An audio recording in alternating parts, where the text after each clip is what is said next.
Hey y'all, Merry Christmas, Happy Holidays, and welcome back to my channel. I'm Cassie, and today we're going to be looking at a Christmas wish list for all your designer and seamstress friends out there. So this week on Instagram, if you don't follow me already, my Instagram handle is CassieBDesign. Go ahead and head on over there and click follow. But on my story this week, I posted a poll just seeing what you guys are interested in for your wish list. Things like dress forms, mannequins, supplies, tools in general that you've maybe found this year that you didn't have, or something that you thought maybe would be more efficient for your business or your hobby, whichever you use your sewing skills for. And I always just think it's interesting to connect with other designers to see what you guys are interested in using and need as well. So today we're going to be looking at some of the things that I do have because it was on the wish list, so I can show you guys where to get them, how to use it, and really, like, is it worth buying, yes or no? So we're going to take a look at that wish list today. Okay, so let's start at the very top, which is usually, if you found that you like sewing or maybe you went to school to be a designer, at the very top of your list, it usually seems to be an industrial sewing machine or a better sewing machine. I think we all, as we start to sew, start with those tabletop machines, which are slow and they mess up and they pull the thread constantly from underneath and just get jerked up on like half the section that you're sewing, which is infuriating. And so, although these can be really intimidating because they're faster, but that's the point, and they're actually quite user-friendly and they sew through anything. So if you're thinking of investing in a piece like this because you love sewing, maybe it's your job and you really want to elevate your business, this is the first step. This is actually one of the best investments that I've made in my sewing career because making the jump from a tabletop sewing machine to an industrial makes your work look way higher quality because it is. It sews better and it sews faster. So if you're even just looking at overall efficiency with your time, this is absolutely the move. So let's talk about where to get this. So if you're looking online, there's honestly a really wide range of pricing. Hello, Cashew. There's a really wide range of pricing and you'll see that there's a lot that look kind of sketchy, look a little bit older. Honestly, I would always suggest getting something a middle ground in pricing, so it doesn't need to be the most expensive one unless that's your best option. That's okay too. I did get mine brand new instead of used or repurposed just because machines that have been used before can mess up with timing and a lot of intricate details that you really don't even want to get into, and it's better if you're going to invest so much just to get a new sewing machine. bdliberman.com is the website that I actually purchased this machine off of, but their location is based in Charlotte, North Carolina, so that's about an hour and a half away from here. And they do have a moving cost because it's such a big machine. But the biggest thing is that if you get a machine like this, I would suggest getting it from a website like that specializes very clearly in sewing machines. That's bdliberman.com. Based in Charlotte. They'll deliver it to you and they have a fee for that, but trust me, it's worth it. I actually, whenever I was starting my search for industrial sewing machines, ordered one that was disassembled. Don't do it. It was terrible. Don't do that. So anyways, this is a Libersew sewing machine. I would also highly recommend Brother or Singer. Even Consew is a really good brand. Renina is really not my favorite.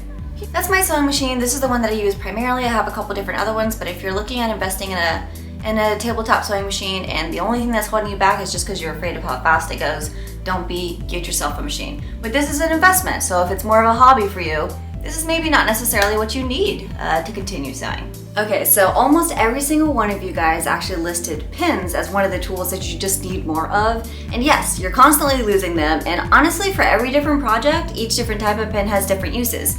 So in case you thought it didn't matter, it does. So let's actually talk about some of those different pins and the usages for them. Okay? So this is probably the longest, most durable pin that I have. This is about an inch and a half or almost 2 inches in length. They have a yellow tip on them and these are nice and sharp. So these are maybe the strongest that I have. They're sharp, they have a head to them, so they're easy to grab. You can get these off of Amazon, the link is in my bio, or Wall Walk Sewing, or even Joann's. Surprisingly, the ones at Joann's are a little bit more expensive, but they do work. So if you're looking for pins that are actually sharp, they are, so voila. All right, so next up, so I actually got these whenever I first started sewing because you're always balling on a budget as a college kid learning how to sew in design school. And so I saw a box of pins for like $2. It was 1,500 of them and I was like, yes, because sewing supplies are so expensive. So this is what they look like. Okay, so really, these are only about 1.25 inches or so long. The tip to them, I mean, these just have a bunch of different colors to them, and honestly, the plastic is already worn off, so most of them are just faded in color. I wanted to talk about them because they are so inexpensive. So when you're looking to buy pins, don't get the most expensive option and don't get the cheapest option, because the cheapest option, which is what these are, don't all have pointed tips, and even the ones that are pointed will most likely still pick your fabric because it's still too dull. But the reason that I kept them is actually because they're really great for tulle. So tulle and mesh, just because, I mean, I think if you've ever tried to work with that material, your pins just flick right out of the fabric in general whenever you're moving it from space to space, which is really cumbersome and frustrating, and you got pins everywhere. But because they're so dull, they don't flick out. So I kept them and I use them. So they're super dull. Honestly, finding these, Google sewing pins in bulk, and the cheapest options are going to be the dullest, I promise. So let's talk about dress pins. So these are a really big deal if you do a lot of dresses that have pleats on them. I'm going to hold it up for you so you can see. These are maybe an inch long, so these are the shortest that I have, and they're pretty sharp, but not so sharp to where they easily flick out of fabric. They don't have a head to them, and that's the biggest thing, because it makes it easier to stitch around pleated edges, rolling over the pins, which again is another reason why our industrial sewing machine is important. And then they're easy to remove, and you don't see them very much. So I use these, and then the next pins that I'm about to talk about whenever I'm doing bridal alterations, because you can't see them as well. It's kind of hard to make decisions on white lace placement with yellow pins stuck all in it, and smaller pins don't prick quite as easily as larger pins. So I love my dress pins. Again, Wawak, Amazon, Joann's, you can get them from all those places. I find that Wawak and Amazon has them for a better price. That's just my opinion. But again, take into consideration the fact that if they're cheapest, they're probably still dull, and you don't want dull dress pins. Those are pretty much useless. Okay, and fourth and finally, I'm going to talk about these little cuties. So this is also, I would consider this a dress pen just because it's really, really skinny, it's really sharp, and it has this tiny, tiny little white head. So these are nice because you can still roll over them with your sewing machine. They're just pretty fragile because of how thin they are, so these are really great for pinning lace appliques on that are thin, so that you can easily go through the fabric. These are also really good whenever you're pinning like silk wedding gowns, because if you use safety pins normally, even if they're anti-rust, which I get from Wawak Sewing as well, love their products. I use these instead because they make the smallest holes possible. So if you have a dress that leaves a hole really easily and the fabric gets picked, these are absolutely the go-to. And I get these from Wawak Sewing and Amazon. So, okay, you guys, that's it for pins. Let's talk about the next thing on the list. Okay, so in addition to the industrial sewing machine, which we all want one of, they're awesome. I'm telling you, it's gonna elevate everything for you. Dress forms are always something that's really hard to shop for because so many companies make them, and not all of them are accurate to standardized measurements or even very practical. So I'm going to recommend the Shop Company. That's one that I consistently purchase dress forms from, and this is why. The dress forms that I get from the Shop Company, they have a lot of different capabilities and they have a lot of different options. You have the option to buy one that's a 3/4 form, which is actually what this is, which means it's attached to a skirt bottom, and then I also purchased detachable arms. These are so helpful. I'm telling you, if you ever make anything with sleeves, just pay the extra $100 or whatever it is to get detachable arms. Some of them have the option to have more like moldable, like foam arms, because these are pretty stiff, but I just like the stiffer version. That's just my preference, because all of these dress forms, they raise and lower. But again, if you look on their website, there's so many options. You can get it with legs, you can get it with or without arms if you're looking for a cheaper option, but then you also have the option to get the padding kit with it.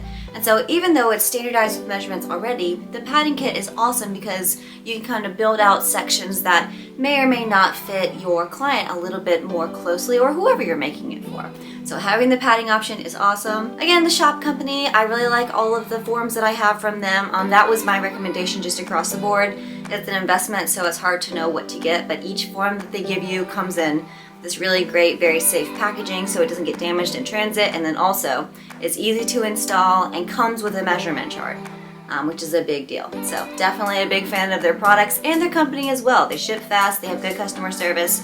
I would absolutely recommend them. So lastly, you guys, we're going to show you something that you guys didn't ask for on your wish list, but I'll tell you, it wasn't on mine either until I moved into a more interesting space where the space that I had was split into 3 rooms. And I wanted to show you guys something that I purchased because one of the rooms is considerably smaller. and it has to do with preserving a little bit more of the space that we have. So let's take a look at it. So this is something that I recently purchased whenever I just moved into my new studio.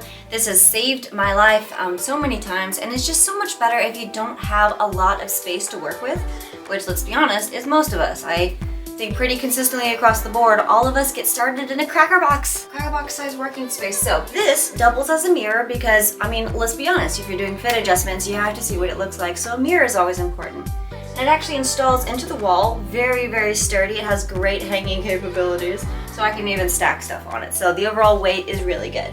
So it opens up. You unhook it, which is just nice overall. And it's got a little peg. And voila, you have an ironing board. And it's got space for storage for different types of ironing stuff inside. You have little hooks over here that you can hang like a shirt or something on while you're ironing it.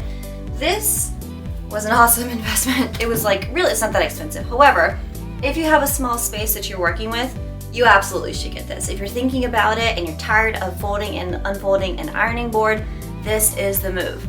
This I already also have listed on my Amazon shop, so go ahead and hit the link that is in the description because I'm telling you, this is a must-have. If you got a small space, this is gonna save the day. Trust me. Saving the day. Bada bing, bada boom. Okay, you guys, so I had a lot of fun going through the Christmas wish list that you guys participated in on Instagram, so thank you all for doing that. I noticed that there's a lot of repeat followers doing the same thing, which I super appreciate. Nicole, love you, love your work. I love your page just totally growing. Rachel, ride or die, my girl, commenting on all my stuff. I love it so much.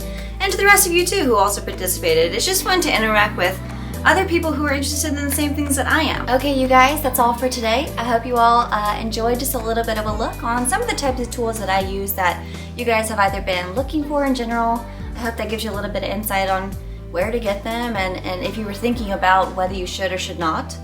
I hope it helps you make your decision for that. If you've been considering some of these pieces, definitely check out some of the links that we've posted in the description below. If you guys are interested in more videos like this, let me know. Leave your thoughts, leave your suggestions in the comment section. I'm always interested to hear what you guys are interested in. So let me know your thoughts. As always, I hope that you like this video and subscribe to my channel, and I will see you guys next week.